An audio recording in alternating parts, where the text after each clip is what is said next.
Warami,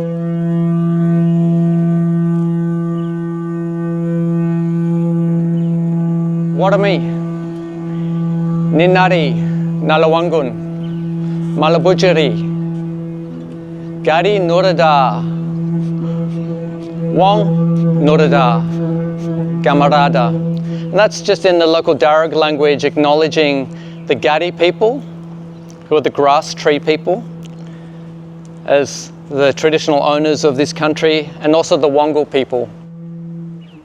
And so one of the things to remember as well, as I'm sure you all know, is we are all indigenous to this earth, and we all have in our DNA this birthright to connect just as deeply as our Aboriginal Torres Strait Islander and all the beautiful First Nations peoples of the world. And so just tuning into your bloodlines, you don't have to go too many generations back to have ancestors who live just as closely to country, just as connected. So just calling on your ancestors and tuning in, just feeling your energy ground, connect. You might like to put your hands on the ground as you breathe as well. And just send some love down to country and feel how much country loves you.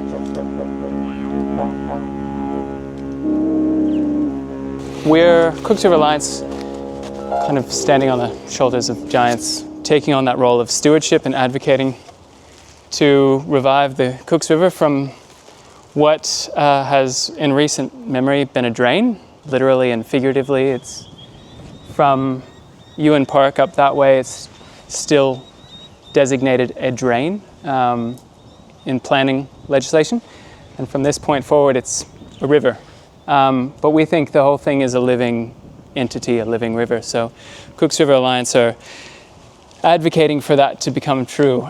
So I wanted to ground that conversation this evening, because we're next to the Cooks River, which people often refer to as Gulyari, which refers to pelican dreaming.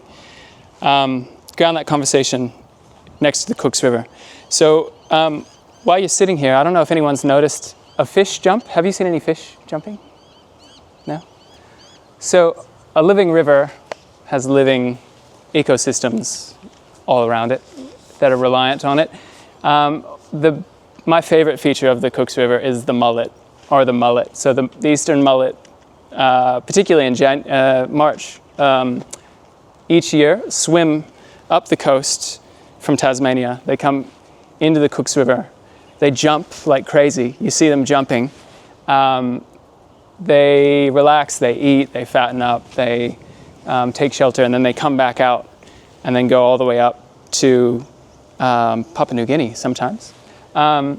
So we've started to celebrate the Wurrjil festival. So the mullet in local Darug are referred to as Wurrjil, Wurrjil being the word for mullet. So the Wurrjil festival happens here at the golf club and throughout the Cooks River catchment to celebrate the mullet. You'll definitely see them jumping. And I love watching the mullet jump because it reminds you that despite the fact that the river has been treated like a drain, it's a living river that fights to assert itself as a living river. And those mullet, they're very present, and they're kind of like proud to be in this living river. There's a couple of things that you can see in this particular section of the Cooks River. It's been heavily diverted. This is not its natural course. As Matt will know, who is the manager of Merrickville Golf Club, this river really wants to take this whole area back. It really does. So it's been diverted with all this is called sheet steel. This whole section's been cut. So it's this kind of scarification that's happened. And the thinking was in the 40s, you get the water out as fast as you possibly can to Botany Bay. You get it away from the neighborhoods, then you can develop, you can build beautiful houses along as they have, beautiful and beautiful-ish, and sporting fields and golf clubs. And you get the water out because, rivers are dirty and swamps are dirty and they bring disease, and this was the thinking at the time. So one of the things that we're dealing with is how to get rid of that steel, how to reintegrate the local ecology into the Cooks River. There's a bit of it here as well. Nothing can take hold and life can't grow on this steel. It's a pretty big challenge. There's 6 kilometers of it in this section of the river, and no state agency will claim it, no state local agency will claim it, so it's known as a stranded asset. So no one knows who it belongs to, so we can't find the person responsible for removing it. So I say this just to give you a sense of the kind of the work that's involved in reviving a river, like the Cooks River. So I just wanted to, to couch the discussion, particularly around the Cooks River. So we work closely. A couple of people have asked, why would you have an event like this at the Merrickville Golf Club or at a golf club? It's a good question, actually. I'm not a golfer, but I love the Merrickville Golf Club.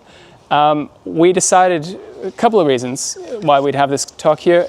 Its proximity to the river, and the fact that you're in this, it's such an urban ecology. You've got there's some remnant turpentine ironbark around here. There's a beautiful silky oak, Grevillea robusta, back there. It's close to the river. It feels like we're a part of an urban ecology. We're in the city, but it's clear that there's swifts swooping around, pelicans, a spoonbill I saw earlier. And we're rebuilding community with the Merrickville Golf Club. So we've had the Wardrell Festival here. We're planning more events here. And the Merrickville Golf Club are doing some really interesting things. We think that, golf clubs are not traditionally known as the most green or environmentally friendly. In fact, oftentimes they're known as the least. And we think that that dynamic could change a bit. I guess the last thing I'll say is we're talking about local economies, localization. So yeah, we're all in this place, in this time. Let's take advantage of that. Let's kind of rethink what this local place could or should be. So I'll leave you with that prompt. We are so privileged to have this event here. And I think one of our kind of foundational tenets of our relationship, I think, between Regen Sydney and the Cooks River Alliance has actually been trying to make sense of the different scales at which you can address the issues we're facing. And of course, we've heard about reconnecting with this place at the very coalface of it, with the regeneration and the finding of our ecological cells at this very place. But of course, we know that some of the challenges we face exist almost at this atmospheric, abstract level with the structures we're up against, especially when we think about localising our economy and the way that we can actually see ourselves as part of the living system again. And so I'm setting the scene a little bit for the types of conversations that we hope to have tonight. And of course, we'll be hearing from Helena about localisation, and John, who's also going to speak to us about reconnection and some of his insights when it comes to the economy as well. And so once we go inside, we'll have about half an hour each, and for 35 minutes for each of them, and then hopefully a chance for all of us to come in and have a deeper discussion and a Q&A as well. Just a little bit about where I'm coming from. My name's Kieran. I don't know if I actually even mentioned that at the start for those of you who don't know me, but representing Regen Sydney here. And so we've been around for about 4 years, and we're looking at regenerative economics, and we're looking across the scales. We're looking at the neighbourhoods. We're also looking at the narratives that permeate our entire society around GDP and how we can actually move that towards something that's more inclusive of social, ecological justice in a more holistic manner that actually connects with the regenerative systems and practices that have existed here for tens of thousands of years with our Aboriginal friends and family who we're walking with in this place here. So with that, I'd love to invite you all to come inside and go on a bit of a journey for the next hour and a half or so.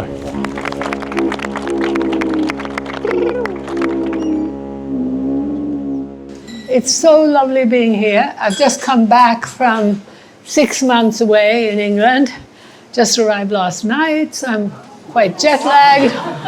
And I've been getting so much mixed news, and I was just on a bit of a down feeling that so many things are going wrong in the world. One of them is that a college I've been connected to for 30 years called Schumacher College, named after the economist, smallest, beautiful economist. And that college is just sort of getting closed down now because of financial pressures. And so there's a lot of bad news out there. But coming here and seeing all of you really just makes me understand why I keep doing this. And all the faces I see out here, I feel like I know you. I feel like you're like my family. And I'm just so thrilled that you're not all as ancient as John and I. and that you are keeping the flame alive for life, for life. And that means both human life and the rest of life. So I want to talk particularly about the human side today, because John has been a champion for the earth for all of these years. And of course, when we talk about the economy, we need to talk about how the economic system affects both humans and the rest of life. And my work started, as some of you know, in this ancient culture called Ladakh, which is actually, how many of you have heard of Ladakh? Oh, so quite a few of you. So I suppose quite a few of you know about my work. And Ladakh is a part of Tibet, culturally on the Tibetan plateau, but belonged politically to India, was closed off from the outside world. So it was one of the few places on this planet, when I arrived there in the mid-70s, that had not been colonized, and that had not yet been colonized mentally by modernity.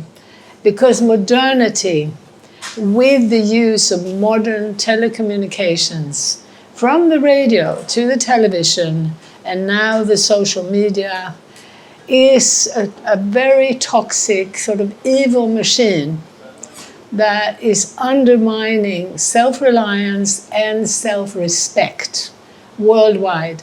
Right here, colonizing our children and colonizing the children around the world that belong to different cultures, that are made to feel that they're stupid and backward if they are based on the land, if they have their hands in the soil.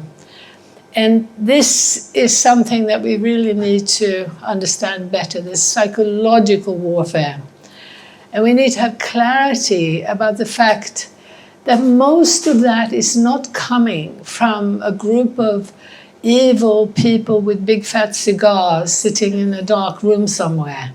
It's actually arising out of literally generations of beliefs that reinforce the idea that we are separate from nature, that nature is like a machine that we can dissect into smaller and smaller bits, and we can control nature. And we haven't really understood how that belief has also translated into the belief that human beings can be remade into something better than human. And that is now robots and AI. We need to be really aware that we're subjected in every discipline to propaganda that tells us that robots are superior to humans. And we need to really be aware that that includes kind people. I met this beautiful, kind American female scientist who's in a film about meditation, the benefits of meditation that I hope most of you recognize as an ancient truth, that quieting the mind is good for us, it's good for our soul, it's good for our body, it's good for our spirit. And that film, she talks about how human beings are always judgmental, but robots aren't. And in that film, she shows Sophia the robot teaching people how to meditate. And so the basic message is that in terms of counsel and wisdom and listening, robots are not judgmental and superior, and that we now could have robots teaching us how to meditate. Now, the implications of all of this are so much more far-reaching than we realize, and it can sound a bit overwhelming. It can sound like, well, many of you probably believe that this is a sort of march of progress that can't be stopped. It's just sort of inevitable. How many of you believe that? Oh, you're alone. Can you believe it? 2, 3. Wow. So, let me clarify. Yes. What I believe is inevitable is that we're going to continue to advance technologies and integrate technologies into culture. That's how I heard the question. What I've answered. Yeah, that you believe we're going to continue advancing technologies. But then that technology will continue to evolve, and we're going to continue to adopt and apply technologies. yeah, well, I think, remember, technology is a very broad term for everything from a knife to a nuclear power plant to the system that is necessary to build up a world where algorithms already now are the foot soldiers for a type of extractive global capitalism that we should be very, very skeptical about. So we already have a machine-like interconnected system. And I'm so happy to tell you that Yuval Harari, who wrote the book *Sapiens* that sold 25 million copies, and in that book, I was very nervous and very skeptical about his voice, because he made it seem that this type of technological development that we've witnessed was inevitable, was evolutionary, and showed a type of Western superiority. So I try to warn my friends about these assumptions embedded in a book that looked very radical, that looked like it was embracing a lot of what you and I believe in, including meditation, including ecological thinking. But now Yuval Harari, who sold 25 million copies of that book, has come out with a new book called Nexus, and he's warning very strongly about allowing AI to continue to be developed, supported, totally deregulated, no control, no regulations, no government saying, well, where do we want to go here? What does it mean for the environment? What does it mean for society? What does it mean for democracy? Yuval is now calling for a moratorium. He's calling for regulation. Why would we think that we as a society cannot decide to regulate technology? What would make us think that this is somehow beyond us? I know that many people believe it's beyond us because global corporations that are behind it have no regulations, pay no tax, and seem to be totally beyond the law. But that is the issue that I think we need to be thinking about very, very strenuously and very, very actively in the very near future. So I want to say right away, and I sort of already have said it, that on the one side, I and my organization, Local Futures, has been trying to raise awareness about understanding the global system, mainly consisting of global banks and corporations, how this global system is responsible for most of our multiple crises today. On the other hand, we have also been advocates, and I shouldn't say on the other hand, at the same time, we've been advocating for a shift away from continuing to globalize to support a process of localization. As a process, this is not about saying that we should only think locally, or that we should only act locally, or that only very local is good.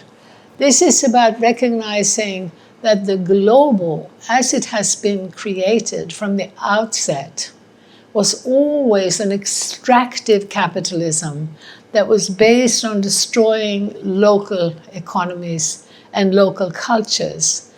And that we need to have a clear vision, a big picture vision of what side we want to be on. Do we want to support what I see as a cultural turning, a global cultural turning towards nature, towards the human scale, towards a deep spiritual reconnection to life? Sitting under that tree, listening to the didgeridoo, hearing about the river, hearing about the mullet, and with you are a mixed group coming from different backgrounds, and you're beautiful, many of you very young, and it makes my heart sing to be part of this cultural turning. This represents a huge cultural turning. Even 10 years ago, people here weren't talking about the indigenous culture in that way. They weren't talking about the mullet in that way. They weren't recognizing that we are an inextricable part of the land, of nature. So this is happening worldwide. And for me, I suppose one of the most wonderful things too is that I'm seeing that in places like China and India, where we have also worked on the ground, that people are coming out of those cities fairly quickly.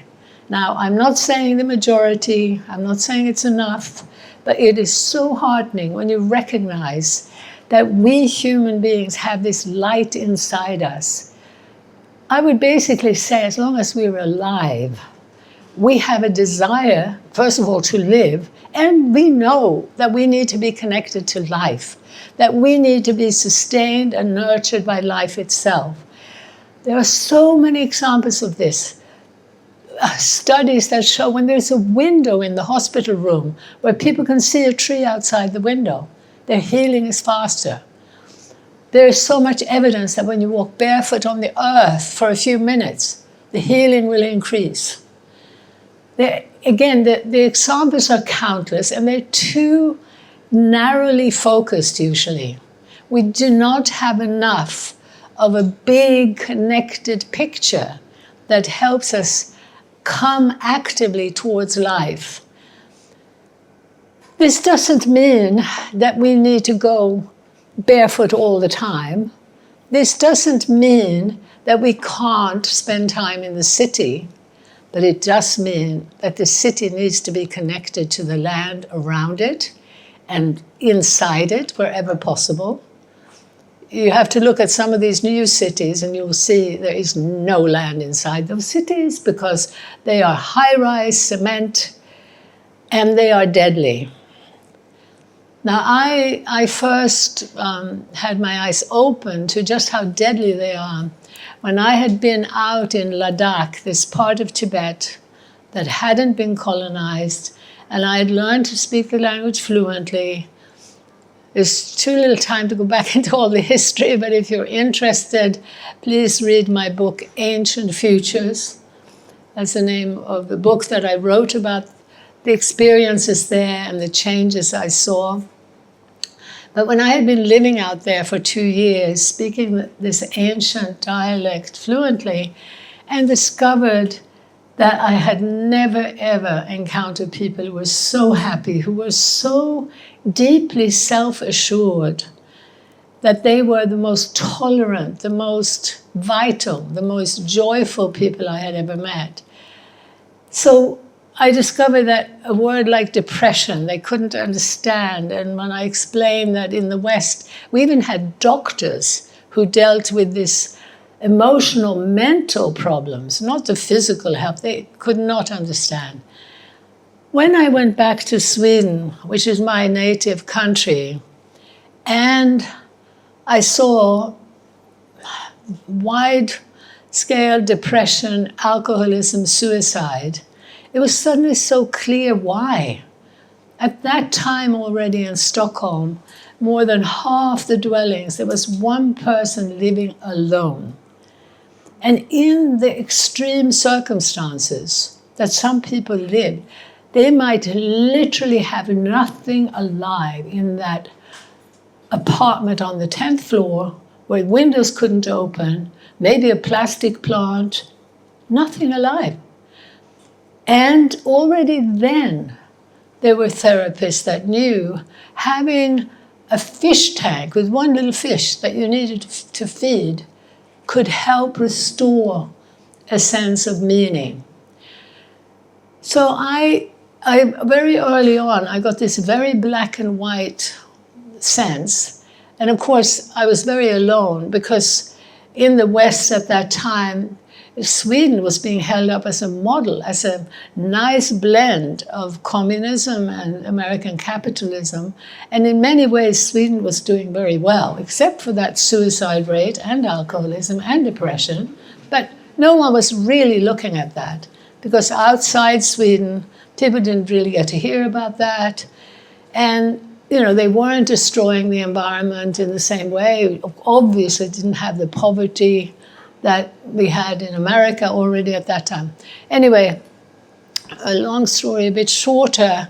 I started already back in the 70s talking about the economics of happiness and trying to get people to look at what is it that actually makes us happier and healthier. And let's start bringing in that indicator.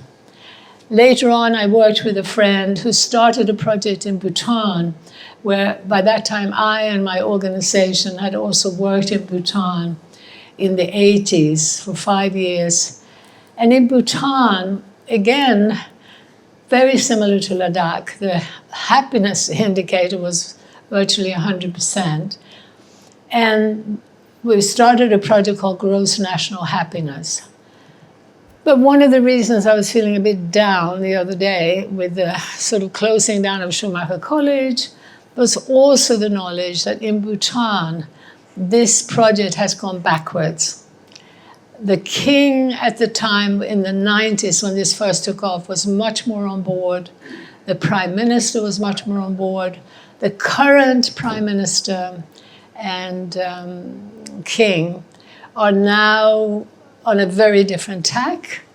And they just had something called an innovation forum in Bhutan. And that innovation forum is about their plan to build a city in Bhutan that will hopefully answer people's needs to leave the country, many of them coming to Australia, by the way, young people who feel that life in the West is so much better. And this innovation forum, it tragically spells out the essence of what I'm trying to say today between these two paths. On the one hand are quite a lot of entrepreneurs, a lot of them from Silicon Valley, investors, supported by Joseph Stiglitz, whom I have met personally, and who is, how many of you know who Joseph Stiglitz is? So about a third of you will see he was a sort of good guy economist. He was the chief economist at the World Bank, Nobel Prize winning, and he did see that global corporations were getting too much power through the process of deregulating global trade. That is globalization, the deregulation of global trade through free trade treaties. And he saw that these global corporations were getting too much power. He's even been on Australian television talking about that that's a problem. But he's an economist, Nobel Prize-winning economist. And he's now sitting there in Bhutan buying into mainstream dogma around the economy, which is to do, we need education to train up a workforce. We don't have a workforce here. What that means is we've got to pull people away from more rural ways of living, where they learn how to grow food, how to build a house, how to weave clothes, how to make music, how to act in theater, how to collaborate at the local level, how to respect the elders, how to look after children. They have a medical system too that is not worthless. It's a mixture of Chinese and Indian. All of that is zero. And he describes that all as zero and talks about that hard life. And that's what the modern economy has done from the outset. It's called subsistence. We know no one wants to be there. It's hard, it's difficult. We do not have studies of what that life was like, what it consists of. And it's not perfect. It's definitely not perfect. And you and I would not want to stay living exactly that way if we had tasted this. But I can tell you that my choice in rebirth would definitely be to be reborn a traditional Ladakhi. I would actually prefer Ladakh to Bhutan, because in Ladakh, women had even higher status, much higher status than in Sweden, and the whole structure of society made it so easy to be a mother and to have a voice in political and economic decisions, because things were at a local scale, at a human scale, at a pace of what we need to care for children, for the elderly, for ourselves. So there's so much more. I say I only have 5 more minutes left. There's so much more I want to say. But I really hope, first of all, to encourage you to put down your email addresses. We've not been very good at gathering email addresses. And we need to do that because we've been shadow banned by Facebook. So it's hard to get things out. Our Facebook page was going up by 1,000 a day at one point, about 8 years ago, and it's been just stopped. So please put down your email address, and we will send you one of our newsletters, and then if you want to keep getting it, you can let us know. So we'd really appreciate that. Please look at our website, localfutures.org. Henry, can you stand up for a minute? Henry is here from Local Futures. So anyone also who wants to talk more about Local Futures. I can take all your emails. And also, Ron is also there, who knows a lot about our work and has a podcast, and quite a few other friends here too. So what we're dealing with then is this big picture of right now, we're at a crossroads where please keep in mind the world is constantly changing. On the one hand, we have a world pushed by very, very few. Now, the numbers pushing this world of AI, which is also competition between the US, China, and Russia, to be on Mars first, to go to the deep seabed, to do everything to grab more minerals from this living earth, to compete with each other. It's a war machine, fundamentally a war machine. Now that's being pushed, actively pushed, by vastly less than 1% of the global population. The global population, with its 8 billion, is about 80 million, 1%.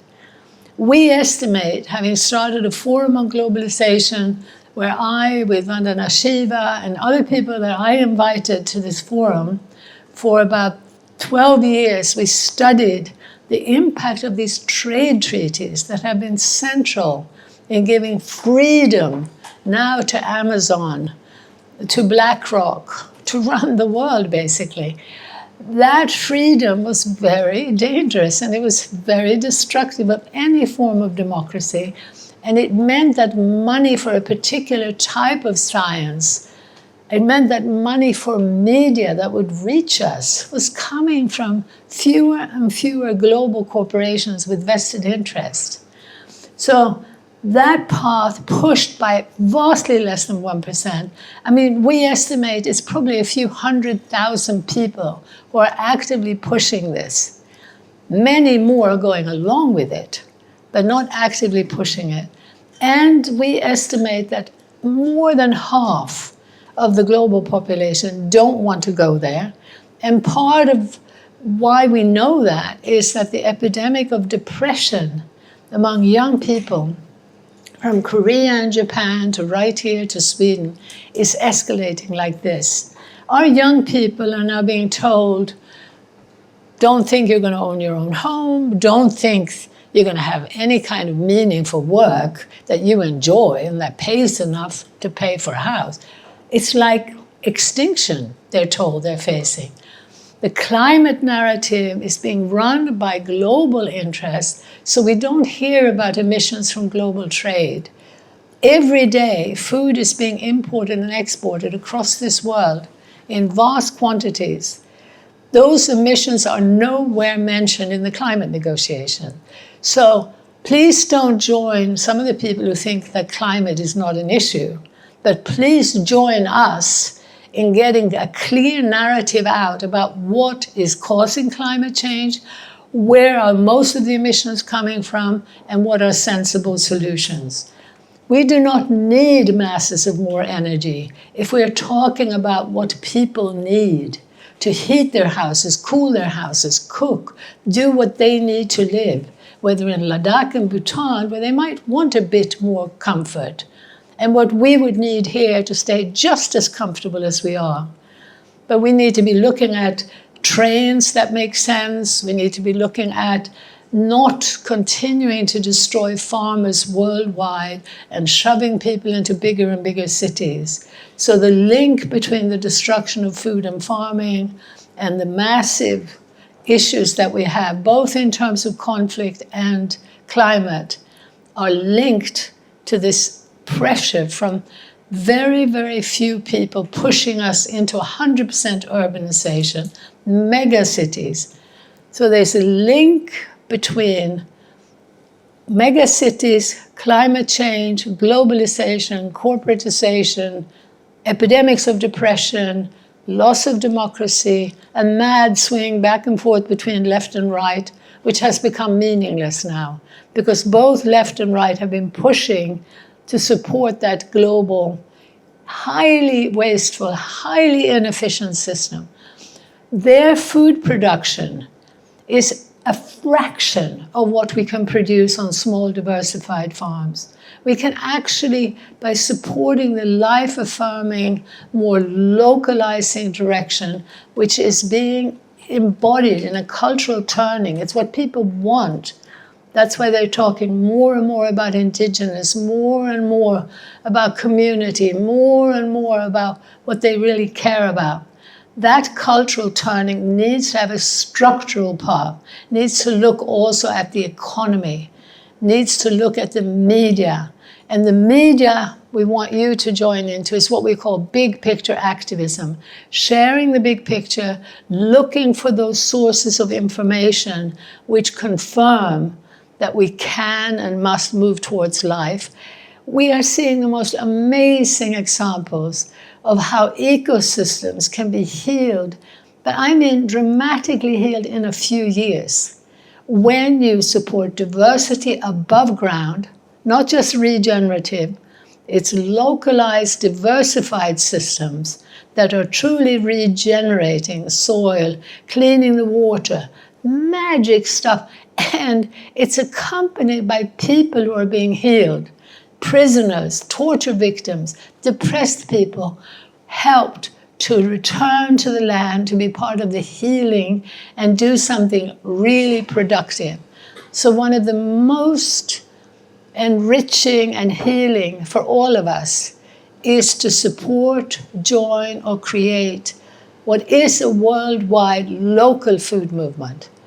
It is regenerative, but the word just regenerative also is being pushed by Kellogg's and Nestle for big monocultures. So support highly diversified, highly localized, smaller scale systems that can happen right in the city or on the edge of the city, and they are happening. They're happening in China as well, and in India, all across the world, even in the Middle East, where people sometimes say, well, we can't grow any food here. And we have a lot of humans. We've got an overabundant renewable resource of human beings. We need a human liberation front to allow us to engage in the work of caring and restoring and healing both humans and ecosystems. So this is the path of what we're broadly calling localization. And we need a global movement as soon as possible. Thank you.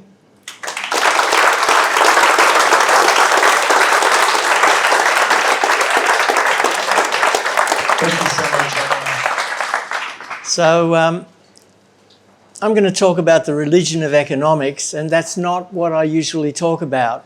But I've been learning some things recently that have caused me to basically take a new direction in what I think it's important to share, and so I'm not.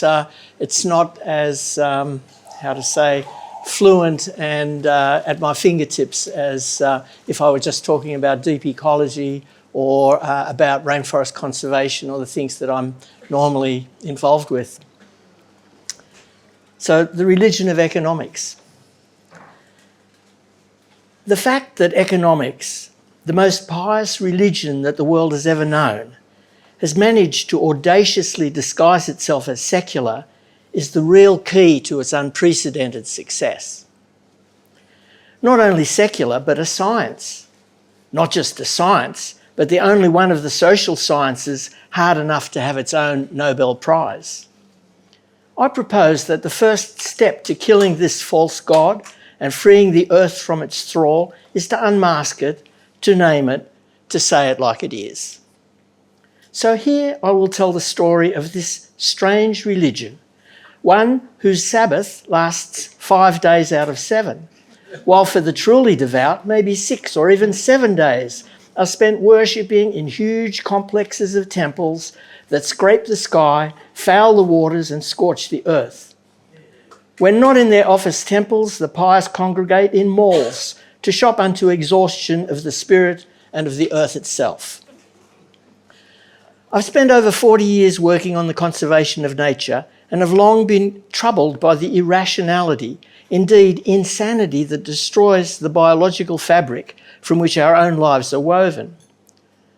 Although our actions to protect the Australian rainforests between 1979 and 1986 led to a stream of national parks in New South Wales, Tasmania and Queensland, for every forest protected in those years worldwide, 1,000 were lost, and it quickly became clear that there was no way to save the planet one forest at a time. Unless we could address the underlying psychological or spiritual disease that allows modern humans to imagine that we can somehow profit from the destruction of our own life support system, clearly these actions would make no difference to the progress of the 6th mass extinction which we find ourselves in the middle of. I believe that the best understanding of the psycho-spiritual dimension of the environmental crisis is to be found in a philosophy called deep ecology. The term was coined by the late Arne Næss, Professor of Philosophy at Oslo University, and according to Næss, underlying all of the symptoms of the environmental crisis is the illusion of separation between human beings and the rest of the natural world, which Helena was also pointing to. And this illusion of separation is itself the result of anthropocentrism or human-centeredness, the idea that human beings are at the centre of everything. So we are the crown of creation. We are the measure of all being. The world consists of human beings on the one hand and resources for human beings on the other. The strongest root of this anthropocentrism is the Judeo-Christian tradition, where we learn that only humans were created in God's image and that man is to subdue and dominate nature, and nature is to be in fear and trembling of us.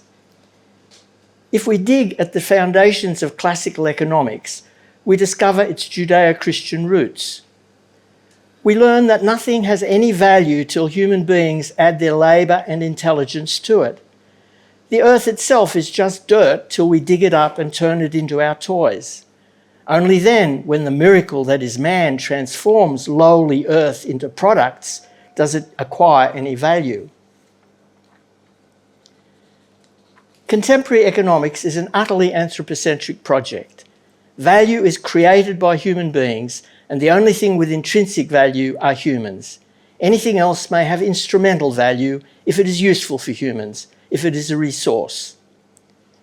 Just as Christianity and Islam usurped the sacred sites and holy days of the pagan religions they overthrew, now Christianity has been overthrown by its own offspring.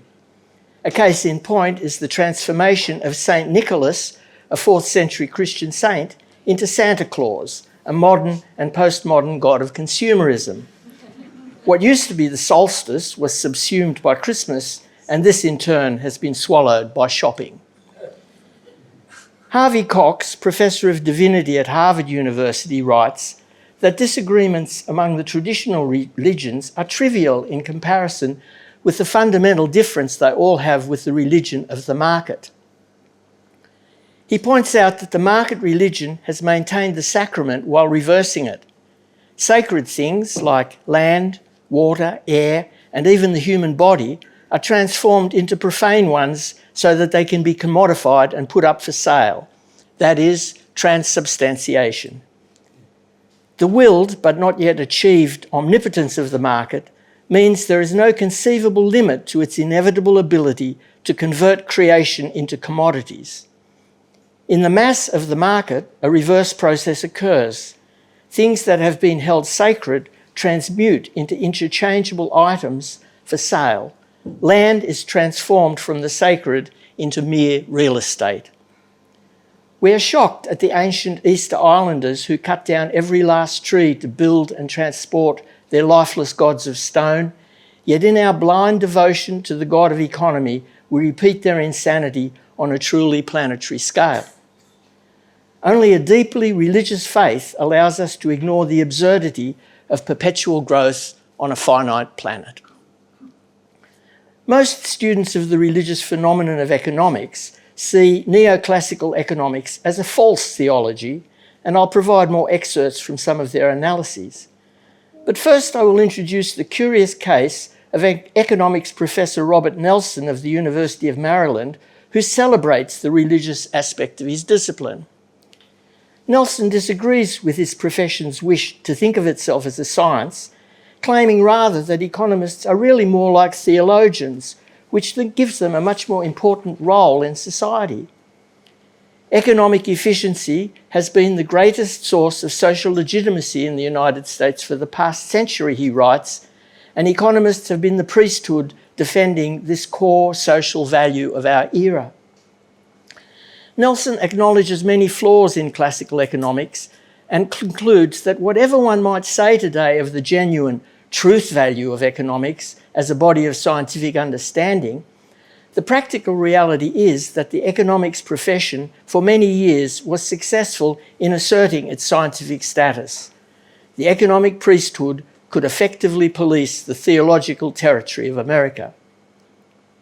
While, as we shall see, many scholars agree wholeheartedly with his claim that without certain theological assumptions, some of the most important conclusions of economic theory could not be sustained, unlike Nelson, most of these scholars use this conclusion to debunk economics rather than exalt it. David Loy gives us the most compelling of the many critiques of economic religion in his Religion of the Market. He sensibly warns us that Nelson could be said to have overlooked the market religion's sacrificial aspects of worsening global poverty and environmental degradation, and points out that in 1960, countries of the North were about 20 times richer than those of the South. In 1990, after vast amounts of aid, trade, loans, and catch-up industrialisation by the South, North countries had become 50 times richer than the countries of the South. The richest 20% of the world's population now have an income about 150 times that of the poorest 20%, a gap that continues to grow. In 2020, the world's 2,100 billionaires had more wealth than the 4.6 billion people who make up 60% of the planet's population. According to Oxfam, in 2022, the richest 1% bagged nearly twice as much wealth as the rest of the world put together. A tax of up to 5% on the world's multi-millionaires and billionaires could raise $1.7 trillion a year, enough to lift 2 billion people out of poverty. The market religion's sacrificial aspects? We might imagine that this situation arises somehow accidentally, an unanticipated, contingent effect of the economic, religious structures that rule the world. A closer inspection, however, reveals a much more sinister picture. It turns out that in order to generate obscene profits, Goldman Sachs, Deutsche Bank, Merrill Lynch and others have caused the starvation of some of the poorest people in the world. In 2007, staple food prices started inexplicably rising, and another 200 million people, mostly children, couldn't afford to get food anymore and sank into malnutrition or starvation. There were riots in more than 30 countries, and at least one government was violently overthrown. It wasn't through a fall in supply. Wheat production actually rose globally that year. Then in spring 2008, prices just as mysteriously fell back to their previous level. In April 2008, Jean Ziegler, the UN Special Rapporteur on the Rights to Food, called it a silent mass murder, entirely due to man-made actions where a herd of market traders, speculators and financial bandits turned wild and constructed a world of inequality and horror. The god of the market's hunger for sacrifice would put the god of the Aztecs to shame. Here's how it works. Throughout the 20th century, farmers have had mechanisms, futures markets, whereby they could insure themselves against crop failure or the collapse of prices. Throughout the 90s, Wall Street traders lobbied for the abolition of the regulations that had hitherto restricted these mechanisms, so that only those directly involved in food production could use them, and suddenly these contracts were transformed into food speculation derivatives that could be traded without reference to the foodstuffs themselves. Previously, the economic system of supply and demand ensured that only 1 billion people went to bed hungry. After this deregulation, the cost of food was determined by the value of speculative food contracts, not by the availability of food itself. Jayati Ghosh is a professor of economics at the JNU in New Delhi. Asked if this is another bubble that's being deliberately created by finance, she replied, "Yes, absolutely. There is no other way to put it. You have a massive expansion. It sounds incredible, but world rice prices increased by 320% between January 2007 and June 2008. In just 18 months, you have a tripling of world rice prices. World wheat prices go up by 240%, maize prices by 218%. Crazy increases in these trading prices of these commodities. Professor Ghosh points out that the price of other worldwide crops, which are not traded on the futures market, like millet and cassava, rose very little. Her research shows that speculation was the main cause of the rise. John Hari explains it thus. In 2006, financial speculators like Goldman's pulled out of the collapsing US real estate market. They reckoned food prices would stay steady or rise while the rest of the economy tanked, so they switched their funds there. Suddenly, the world's investors stampeded onto this ground. So while the supply and demand of food stayed pretty much the same, the supply and demand for derivatives based on food massively rose, which meant the all rolled into one price, shot up, and the starvation began. The bubble only burst in March 2008 when the situation got so bad in the US that the speculators had to slash their spending to cover their losses back home. The world's wealthiest speculators set up a casino where the chips were the stomachs of hundreds of millions of innocent people. They gambled on increasing starvation and won. Their wasteland moment created a real wasteland. What does it say about our political and economic system that we can so casually inflict so much pain? Perhaps this is the kind of thing that Loy was pointing out when he cautioned in his understated way that Nelson could be said to have overlooked the market religion's sacrificial aspects. When we see economics as a religion, then advertising becomes religious education. And I believe that a critique of advertising is a strategic place to begin a campaign to undermine the religion. One often hears the argument that there's nothing we can do about greed, about the constant desire to purchase more and more stuff to fill the gaping hole in our souls, because this is only human nature. But if this is so, why the need to spend more money worldwide on the hypnotic deluge of religious indoctrination to reinforce this sickness than on all our other education combined? More than $800 billion a year to reinforce greed and placate the economic god. Arnie Ness says that ecological ideas aren't enough to save us. We need ecological identity, ecological self. He proposes that community therapies will help dissolve the illusion of separation from the rest of the natural world and allow us to feel our rootedness in the living earth. He says that a sense of responsibility, of altruism, is a treacherous basis for conservation. Alter is the other. As long as nature is other than our very self, as long as the environment, we are good, responsible, altruistic. When our life is suffused with ongoing experience of connectedness, when the work that reconnects becomes our spiritual practice, then we no longer need to be good to stand up for the other. Defensive nature becomes merely self-defense, and this is a lot easier for us than being good or responsible. Arnie Ness says, the requisite care flows naturally if the self is widened and deepened so that the protection of nature is felt and conceived of as protection of our very selves. That is, it's no use sacrificing our desire for ever more material junk. We have to stop wanting these things, stop finding them pleasurable rather than bravely foregoing their pleasures. Like with any addiction, we must ask, what is the real underlying problem? What is it we are not facing up to and avoiding by our consumption habits? So far, this presentation is largely based on my research for a chapter I wrote in 2011 for the University of Western Sydney's book, Social Ecology. The reason that I chose to make economics the subject for my presentation tonight is that the issues have been brought to the fore for me of late as I learn of the machinations of the Atlas network corrupting our current information landscape.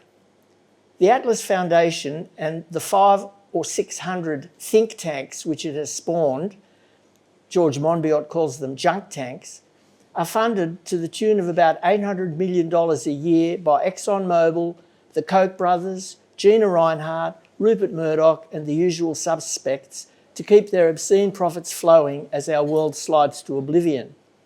Their purpose is to corrupt the information landscape, to make it look as though there is climate science, that it's still controversial, to drown the signal in noise.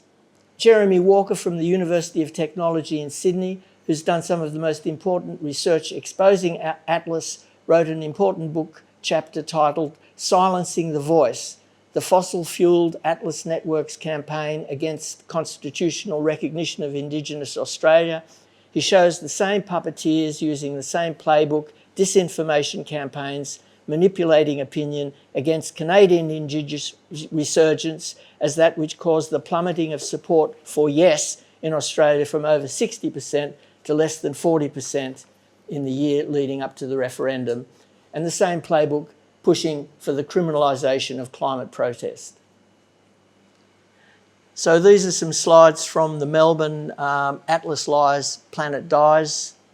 I'll just finish up by saying the lesson that we need to learn, I believe, is that unless we can expose their machinations and restore a level information playing field, it'll be impossible for public opinion to fall into line with the science, impossible for a people's movement to emerge strong enough to sweep away the vested interest driving our world to extinction. Any of you who'd like to research this further, while there's a discussion taking place, I'll hand around a sign-up sheet for Helena and myself, and I'll send out a link to where there are references that will support all of the accusations or claims that I've been making. I exhort you to include exposing Atlas and educating the community about them with whatever other activism you may engage in. And I'd just like to, thank Regen Sydney and the Cooks River Alliance for organising this, and all of you. Your donations tonight are supporting local futures and supporting a project that I've been working on for 30 years, which is the Los Cedros Biological Reserve in Ecuador.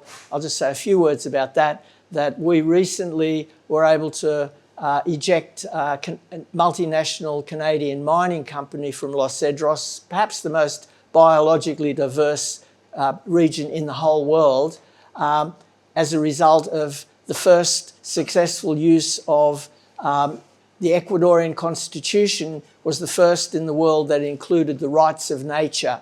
And we used the rights of nature in our court case and took it up to the Supreme Court in Ecuador, and we won. And so the rights of nature...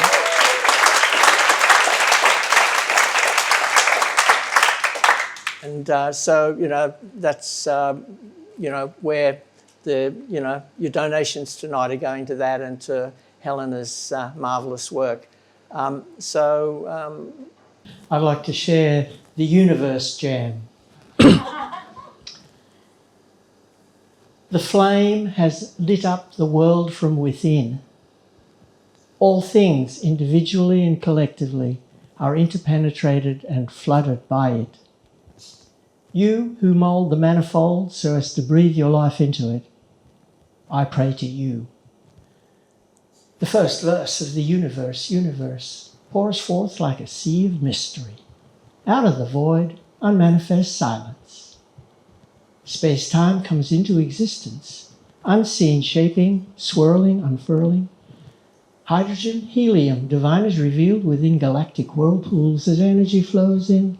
A star collapses, supernova explosion, a cloud of cosmic debris, drawn together by gravity, by the mystery of attraction, primordial bonding, universe action, stardust swirling, swarming gases, organizing and forming masses. See, the sun is the one that spun the 9 others, gave birth to Mother Earth and her sisters and brothers. Mercury, Venus, Mars and Jupiter, Saturn, Uranus, Neptune and Pluto, every one is the sun. The sun is the one, everyone. Everybody better wake up.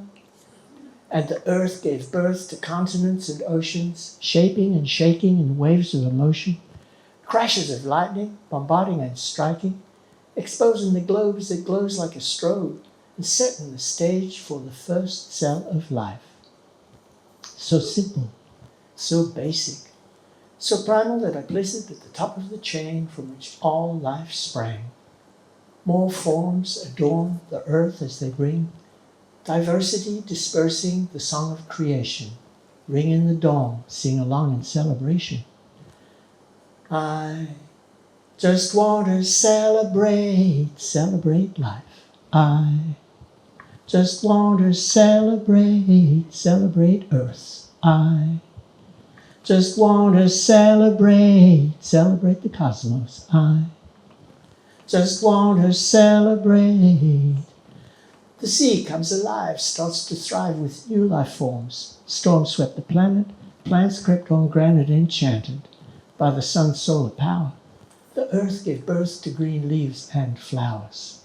Lava flows, mountains rose, tropical islands, forests and meadows, fed by the freshwater streams, the veins, heavenly rains drain back to the sea. The fish are set free as they swim onto sand. Fins turn to limbs and they limp onto land. Amphibians, reptiles, new styles of creatures, seeing through new being the range of her features. The earth, your mother, gave birth to eyesight, looking within as she spins in the sunlight. On to the dawn, to the day of the dinosaur. Pterodactyl soars, Tyrannosaurus rex, towering, devouring, so who's up next? Mammals and primates, all life interrelated, divinely created. So don't you think it's time we celebrated? I just want to celebrate life. I just want to celebrate Earth. I just want to celebrate the cosmos. I just want to celebrate